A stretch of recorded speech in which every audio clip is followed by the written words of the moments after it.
আসসালামু আলাইকুম ওরহমাতুল্লাহ। প্রিয় বন্ধুরা, আজকে আমি আপনাদের সামনে পবিত্র কোরআনের পরীক্ষিত এমন একটি শক্তিশালী সূরা নিয়ে হাজির হয়েছি, যে সূরাটি আপনাদেরকে শুধুমাত্র মনোযোগ দিয়ে শুনতে হবে, কষ্ট করে পড়তে হবে না।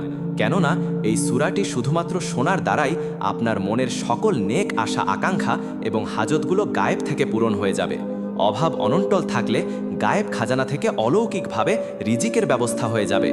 অসুস্থতা, পেরেশানি, দুঃখ কষ্ট যাই থাকুক না কেন, এই পাওয়ারফুল সূরাটি শোনার উসিলায় তা দূর হয়ে যাবে ইনশাআল্লাহ। প্রিয় বন্ধুরা, আশা পূরণের এই সূরাটি শুধুমাত্র একবার শুনেই দেখুন, নিজের চোখেই বিশ্বাস করতে পারবেন না থাকবে। সকল আটকে থাকা কাজগুলো সঠিকভাবে সম্পন্ন হবে। আপনার সংসারে অশান্তির মেঘ দূর হয়ে রহমতের সুঘ্রাণ পেতে থাকবেন।